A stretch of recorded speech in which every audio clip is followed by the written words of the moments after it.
Hello everyone, ओम नमः शिवाय and welcome back to the channel. I hope कि आप सभी ठीक होंगे और अपना भी ध्यान रख रहे होंगे और आप सभी की तैयारी भी एकदम अच्छे से चल रही होगी।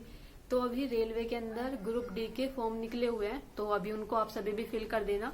बाकी उसकी एलिजिबिलिटी क्या है, कितने पद हैं, किस तरह का एग्जाम पैटर्न होगा और क्या उसकी एज रखी गई है, कितनी उसकी फीस लगेगी, सब कुछ मैं आप सभी को आज एकदम डिटेल में बताने वाली हूँ। तो वीडियो में अंत तक जुड़े रहना। लास्ट में मैं आप सभी को बता दूंगी कि उसके लिए सिलेबस क्या रखा गया है, किस सब्जेक्ट से कितने क्वेश्चन आते हैं, ये सभी चीजें हम डिस्कस करेंगे। तो सबसे पहले मैं आपके कुछ कमेंट्स का रिप्लाई करती हूँ। तो देखो, मुझे कुछ कमेंट्स आए थे कि दीदी आप यूपीएसआई की तैयारी करना बंद कर दिया है क्या। तो देखो, यूपीएसआई की तैयारी करना बंद नहीं किया हुआ है। मेरे कॉलेज के एग्जाम्स आने वाले हैं अभी, आई थिंक 10 फरवरी के बाद कभी भी हो सकते हैं एग्जाम।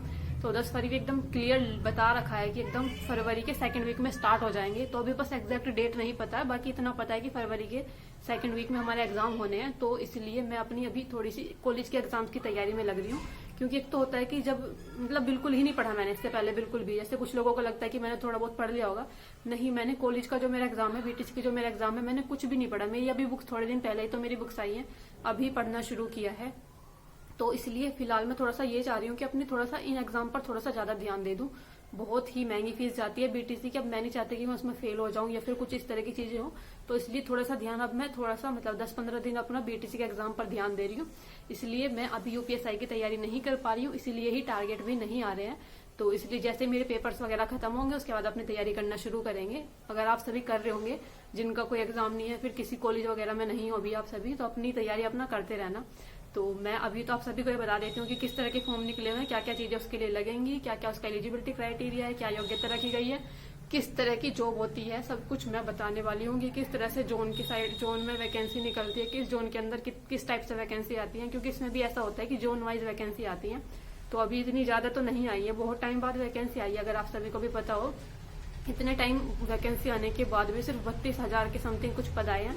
तो अभी आप देख सकते हो कि कितनी बेरोजगारी बढ़ चुकी है। मतलब कुछ भी अगर कहीं भी वैकेंसी निकलती है ना, छोटी से छोटी, तो हर एक इंसान उस वैकेंसी के अंदर फॉर्म फिल करना चाहता है। सभी चाहते हैं कि भाई उनकी जॉब लगे, जल्दी से जल्दी किसी सबकी जॉब लगे।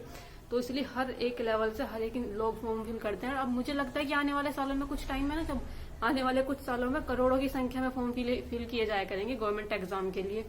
तो बाकी अभी इन सभी चीजों पर ज्यादा बात नहीं करते। बाकी मैं आप सभी को एक बार सिलेबस वगैरह बता देती हूँ डिटेल में। स्क्रीनशॉट आप लेकर रख लेना, अपनी तैयारी वगैरह करते रहो। फिलहाल तो मैं फॉर्म फिल करने वाली हूँ, मैं भी ग्रुप डी का, लेकिन अभी फिलहाल अपने कॉलेज के एग्जाम पर थोड़ा सा ज्यादा ध्यान दे रही हूँ। तो अभी हाल फिलहाल में रेलवे ग्रुप डी के फॉर्म निकले हुए हैं। अगर मैं बात करूँ ना, तो आज के टाइम पर बेरोजगारी इतनी ज़्यादा बढ़ चुकी है ना कि अब कोई भी फील्ड में, किसी भी फील्ड में कोई भी वैकेंसी निकली हो, चाहे कितनी छोटी से छोटी वैकेंसी हो, चाहे कितनी कोई भी बड़ी से बड़ी वैकेंसी हो, लेकिन हर एक बंदा, जो भी एस्पिरेंट है, जो भी एग्ज़ाम की तैयारी कर रहे हैं, जो भी गवर्नमेंट एग्ज़ाम्स की तैयारी कर रहे हैं, वो हर एक एग्ज़ाम फॉर्म फिल करते हैं, चाहे वो कोई भी एग्ज़ाम हो। जिसकी वजह से कहीं ना कहीं कंपटीशन भी बहुत ही ज़्यादा बढ़ चुका है आज के टाइम पर, क्योंकि एक ही सीट के लिए बहुत सारे बच्चे फाइट कर रहे होते हैं। तो अभी आप जैसे देख रहे होंगे ना कि कुछ टाइम से अगर आप देखोगे, हर एक कहीं भी वैकेंसी निकली हो तो लाखों में फॉर्म भरे जाते हैं, लेकिन आने वाले कुछ टाइम में ना करोड़ों में ही फॉर्म भरे जाया करेंगे। इस बात का ना अंदाज़ा इसी चीज़ से लगाया जा सकता है कितने ज़्यादा फॉर्म भरे जा रहे हैं हर एक एग्ज़ाम के लिए। तो फिलहाल हम ग्रुप डी की ही बात कर रहे थे, रेलवे के बात कर लेते हैं पद की। तो पद की अगर मैं बात करूँ तो देखो, 32,438 पद हैं, जो कि कुछ बहुत ज़्यादा भी नहीं है, क्योंकि बहुत टाइम बाद वैकेंसी आई है। और एज की अगर मैं बात करूँ तो 18 से 33 साल इसकी एज रखी गई है। तो अगर आप देखोगे तो एज के अंदर भी काफ़ी अच्छा खासा रिलैक्सेशन आपको देखने को मिल रहा है। 18 से 33 एज जो रखी गई है, ये यूआर कैटेगरी के लिए रखी गई है। और 18 से 36 जो एज रखी गई है वो ओबीसी के लिए, 18 से 38 जो एज रखी गई है वो एससी एसटी कैटेगरी के लिए रखी गई है। तो अगर आप एज भी देखोगे तो एज की वजह से भी और भी ज़्यादा कंपटीशन बढ़ जाता है। जब एज ही 38 साल तक की है, 36-38 साल तक की जब एज लिखी हुई है, तो कितना ज़्यादा कंपटीशन बढ़ जाएगा। योग्यता इसकी 10वीं पास रखी गई है। और आवेदन शुल्क की अगर मैं बात करूँ, यानी कि फ़ीस क्या लगेगी, कितने रुपए में आपका एग्ज़ाम फॉर्म फिल किया जाएगा। यूआर और ओबीसी के लिए 500 रुपये में आपका फॉर्म फिल किया जाएगा। लेकिन सबसे बेस्ट पार्ट पता क्या है आप सभी को इसका, कि अगर आप परीक्षा में शामिल होते हो तो आपको 400 रुपये आपके वापस मिल जाएंगे। एक तरीके से आप सोचो कि आपके 100 ही रुपये लगेंगे इस एग्ज़ाम फॉर्म को फिल करने में।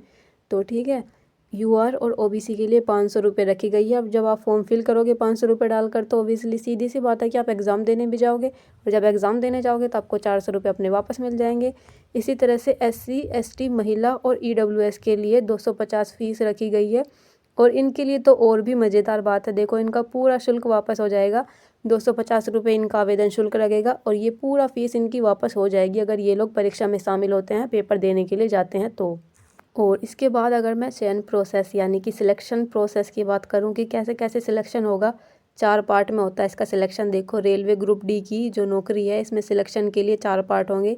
सबसे पहला पार्ट होगा CBT, कंप्यूटर बेस्ड आपका टेस्ट होगा, आपका एग्ज़ाम होगा, क्वेश्चन आएंगे, सब्जेक्ट सभी सोल्व करने पड़ेंगे, मैथ साइंस जितने भी आते हैं। अभी लास्ट में मैं आप सभी को सिलेबस भी बता दूंगी कि किस सब्जेक्ट से कितने क्वेश्चन आते हैं, कितने मिनट का आपको टाइम मिलेगा और क्या इस एग्ज़ाम का लेवल रहता है। तो सबसे पहले CBT होगा, उसके बाद PET होगा यानी कि फिजिकल एफिशिएंसी टेस्ट होगा। थर्ड होगा आपका DV होगा, DV के अंदर यानी कि डॉक्यूमेंट वेरिफिकेशन, आपके डॉक्यूमेंट वेरिफिकेशन किया जाएगा। PET ऐसा ही है जिस तरह से आपने यूपी पुलिस में PET दिया होगा, फिजिकल एफिशिएंसी टेस्ट यानी कि आपका हाइट वेट वगैरह चेक होगी। थर्ड जो DVS में आपके डॉक्यूमेंट वेरीफाई किए जाएंगे कि आपके डॉक्यूमेंट सही है नहीं है, जितने भी आप सर्टिफिकेट लगाओगे वो सभी वैलिड होने चाहिए। जो आप OBC का सर्टिफिकेट लगाओगे, EWS का लगाओगे, वो सभी वैलिड होने चाहिए। फोर्थ पार्ट आता है जब आपके ये सभी कंप्लीट हो जाएंगे, CBT कंप्लीट हो जाएगा, PET और DV कंप्लीट होने के बाद फिर आएगा मेडिकल वाला पार्ट। अगर आप मेडिकल में भी फिट हो जाते हो और जो फाइनल कट ऑफ बनती है उसको भी आप पार कर लेते हो, तो भाई आपकी ज्वाइनिंग हो जाएगी सीधा रेलवे के ग्रुप डी में। तो ये सब मैंने आपको बता दिया कि आयु क्या रहने वाली है, योग्यता क्या होगी, आवेदन शुल्क कितना है, चयन प्रक्रिया कितनी है। अब मैं आपको सब्जेक्ट बता देती हूँ कि किस सब्जेक्ट से कितने क्वेश्चन आते हैं और किस टाइप के क्वेश्चन बन सकते हैं, या कितने पार्ट होते हैं।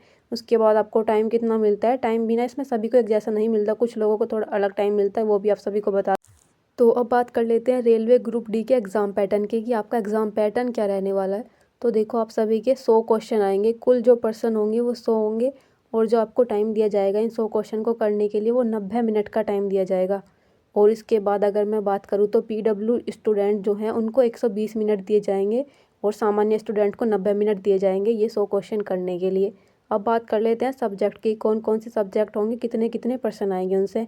गणित जो है, गणित के 25% आएंगे, विज्ञान यानी कि साइंस के भी 25% आएंगे, रीजनिंग के 30% आएंगे, और GK और करंट अफेयर वाले पार्ट के 20 क्वेश्चन आएंगे। सभी मिलाकर 100% बन जाएंगे आप सभी के, जो मिलाकर आपकी मेरिट बनाने का काम करेंगे। ये 100 क्वेश्चन है आप सभी के, 100% है मतलब। तो ये सभी तो मैंने क्लियर कर ही दिया, थोड़ी सी और डिटेल में आप सभी को कुछ बता देती हूँ। देखो पदों के जो प्रकार है ना, वैकेंसी के जो टाइप हैं, ये 4 टाइप की हैं। पहली जो है ट्रैक मेंटेनर ग्रेड 4 की है। दूसरी जो है हेल्पर या फिर असिस्टेंट बोल दो, असिस्टेंट की बोल दो। थर्ड जो है वो असिस्टेंट या पॉइंट्समैन की बोल दो। और फोर्थ क्या है कि विभिन्न पदों में जो लेवल होते हैं वो लेवल फर्स्ट के जो पद हैं उस तरह की हैं। उसके बाद में अगर बात करूँ ना, तो जितनी भी वैकेंसी है ना ये जोन के अनुसार होती है। इनमें जो वैकेंसी होंगी जोन के अनुसार इनका विवरण होगा। ज़्यादा डिटेल में आप देखने के लिए ना RRB की मेन वेबसाइट पर जाकर चेक कर लेना। बाकी मैंने आपको मोटा मोटी सी सभी चीज़ें बता दी हैं कि किस टाइप का एग्ज़ाम होगा, क्या क्या चीज़ें रहने वाली है। और आपकी जो एज काउंट होगी वो जनवरी से काउंट होगी, 1 जनवरी 2025 से आप सभी की एज काउंट होगी। तो आई होप कि मैंने सभी चीज़ें क्लियर कर दी होंगी रेलवे ग्रुप डी को लेकर। और हाँ, मैं भी फॉर्म फिल करने वाली हूँ, तो भाई कर लेना आप सभी भी। बाकी कुछ क्वेश्चन रह गए हों, कुछ आपको पूछना हो तो प्लीज़ कमेंट कर देना। मिलते हैं नेक्स्ट वीडियो में, तब तक के लिए bye bye, take care and Radhe Radhe.